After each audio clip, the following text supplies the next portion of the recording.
Deus ele seja louvado, ele seja engrandecido na nossa vida.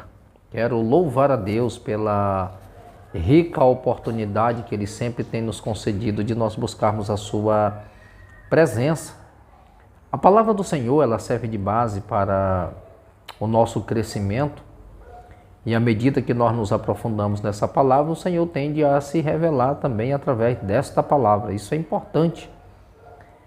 E ela sempre vai servir de base para a nossa orientação e o propósito de Deus é a fim de que nós venhamos crescer e melhorar a cada dia, sermos aperfeiçoados. Se nós formos encontrados em falta perante o Senhor ele vai também nos corrigir. Ele vai trazer ao nosso entendimento o que nós devemos fazer para crescer, para melhorar, para mudar realmente a nossa vida.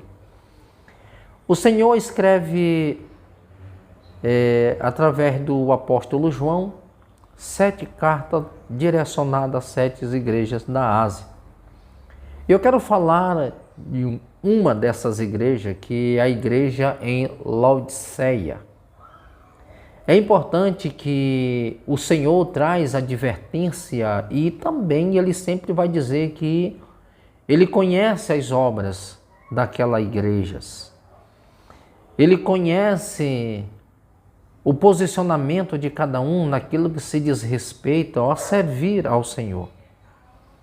E é tão importante que no versículo 14 ele diz assim: ao anjo da igreja em Laodiceia escreve estas são as palavras do Amém.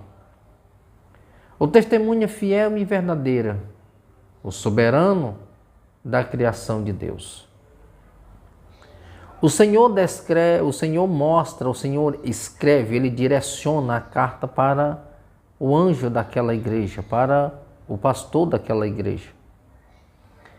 E as palavras do Amém, a palavra do Senhor, o que Ele traz como advertência para aquele povo, para aquela igreja, a maneira como eles estavam vivendo, o procedimento daqueles irmãos. E Ele traz algo para eles como advertência para que eles viessem voltar aos princípios. E eles viessem assim praticar, porque uma vez que as nossas ações, a nossa vivência como cristão, ela não está de acordo com a vontade de Deus, o Senhor Ele manda, Ele ordena aos seus mensageiros para que traga essa advertência, para que haja realmente uma mudança. E é justamente isso que Ele faz.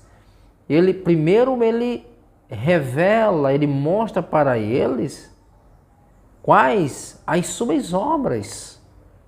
Conheço as suas obras, sei que vocês não é frio nem quente. Melhor seria que fosse frio ou quente. O Senhor está dizendo para ele: olha, eu conheço vocês, eu conheço o interior de vocês, e eu também sei o que vocês fazem. O que o Senhor está nos revelando, como Ele é um Deus onisciente, que Ele conhece todas as coisas, Ele conhece a nossa estrutura, Ele conhece o nosso comportamento, Ele conhece as nossas obras, o que nós estamos fazendo, o que de fato está internalizado no nosso coração. E o Senhor diz: eu conheço as suas obras, sei que vocês não são frio e nem quente, embora que fosse frio ou quente. O que o Senhor está dizendo é o seguinte: olha, vocês não são frio, vocês não são quente. O estágio de vocês no momento, vocês são mornos. Vocês estão mornos. Assim, porque vocês é morno, não é frio e nem quente, estou a ponto de vomitar da minha boca. Essa é uma correção e é uma palavra que ela traz para nós que, se tivermos um pouco de consciência, de entendimento, e fazendo uma autorreflexão segundo uma denúncia dessa, era necessário que houvesse um recomeço. Só que quando se chega a um estágio de um mornismo, você é aquela pessoa que às vezes quando chega a esse estágio, você não ouve conselhos. É o pior estágio da vida do homem, quando ele acha que ele já chegou a um nível que ele não precisa ouvir mais ninguém, que ele não precisa submeter-se a ninguém, que ele chegou no estágio de vida que ele acha que conhece tudo, quando na verdade isso é muito perigoso, porque nós estamos incorrendo em erros que possam nos levar a prejuízos e até mesmo uma ausência de uma presença de Deus em nós, uma rejeição do próprio Deus. O Senhor diz, embora que vocês fossem frio ou quente, porque quem está frio pode ser aquecido pelo Espírito Santo.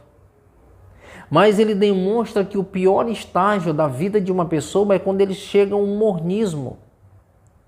É quando nada mais lhe causa arrepios, quando nada mais lhe incomoda naquilo que se diz respeito a uma vida com Deus. Quando as coisas elas não trazem mais para você um temor, um respeito por aquilo que é santo. Quando você chega a um nível na sua vida que você acha que não deve mais dar satisfação nenhuma da tua vida como um cristão, isso se torna muito perigoso, porque o Senhor disse que pelas atitudes deles, o que eles estavam fazendo, por causa do progresso daquela cidade, eles se envaideceram de uma tal forma que eles abandonaram o Senhor, que eles estavam vivendo mais de status do que de fato de uma dependência de Deus. Eles permitiram que a evolução, o crescimento, a prosperidade daquela cidade entrasse dentro da igreja de uma forma tão intensa que o real motivo deles ir à igreja já não era mais a presença, já não era mais uma busca por uma presença. A maior motivação daqueles irmãos ir à igreja já não era mais uma busca por uma presença, já não era mais recomeçando. Ir à casa de Deus já não era mais a maior motivação daqueles irmãos, aquele amor pelo Senhor, aquele mover do Espírito Santo, aquele anseio que eles deveriam ter pela glória, pela presença de Deus. Tirar aquele momento a sós com o Senhor e saber que o resultado do que eles são simplesmente uma ação direta de Deus em favor da vida deles. A motivação deles terem seus status, suas riquezas, seus bens, de serem bem-sucedidos, não atribuíam aquilo a Deus, mas aos seus próprios trabalhos. Então o Senhor já não era mais o centro do culto, da adoração, da busca, da pureza, de uma santidade, de uma vida com Deus. Quando nós tiramos Deus do centro e colocamos-nos nesta condição, tudo se converge para o homem. O homem se torna egocêntrico. O homem se torna autossuficiente, que ele é o resultado de riqueza, de bens, porque ele entende que tudo aquilo foi adquirido por seus próprios esforços. O Senhor não tem mérito nenhum nisso. Então isso se torna perigoso, porque nós enchemos-nos de nós mesmos e dispensamos a presença de Deus e achamos que somos autossuficientes para isso. É por isso Isso gera em nós pessoas arrogantes, prepotentes, pessoas que se tornam amantes de si mesmo. Ele se potencializa de uma tal forma que ele acha que ele é autossuficiente. Ele se envaidece pela sua própria sabedoria. A vaidade, ela tende a levar a esse homem a uma visão desacerbada que tudo que ele tem construído são méritos dele. Quanto, na verdade, pessoas que se comportam dessa forma, o Senhor diz, olha, eu estou a ponto de vomitar vocês da minha boca. Porque aos olhos do Senhor, vocês se tornaram pessoas difícil até de ser assistidos, pela forma como se comportam. Olha o versículo 17. Você diz, estou rico e adquiri riqueza, e não preciso de nada. Ou seja, uma autossuficiência. Essa é uma falsa segurança. Às vezes a riqueza, ela traz uma falsa segurança. Ela traz uma dependência no que se diz respeito ao homem desta riqueza, e isso torna ele autossuficiente. Traz um certo poderio a esse homem. Isso se torna perigoso, porque ele coloca a sua confiança nas riquezas e não em Deus. E o Senhor diz, estou rico e adquirido riquezas e não preciso de nada. Olha só, riqueza não pode substituir a glória. As riquezas, ela não pode substituir a presença. Os status, os bens, eles jamais vão substituir aquela presença do Espírito Santo na nossa vida e muito menos a glória de Deus em nós. E é interessante que o Senhor diz assim, não reconhece, porém, que é miserável, digno de compaixão, pobre, cego, que estás nu. Vocês estão dizendo que estão ricos e abastecidos, de nada vocês têm falta.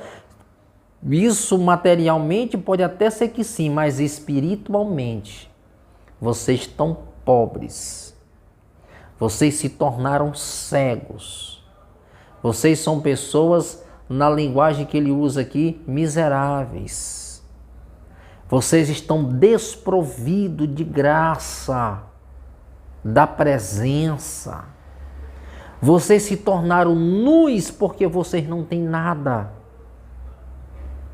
O que o Senhor está dizendo, vocês podem até ter adquirido riqueza, mas tudo isso é transitório, tudo isso é passageiro. Tudo isso se vai com o tempo, tudo isso passa. E o que vocês deveriam ter sido enriquecidos da presença, vocês deveriam ter se enriquecidos de uma graça e vocês não fizeram isso. Então vocês se tornaram pessoas cegas. Vocês não conseguem ver graça de Deus. Vocês não conseguem ver os benefícios que o Senhor tem feito em favor de vocês. Isso é momento de refletir, de repensar a nossa posição.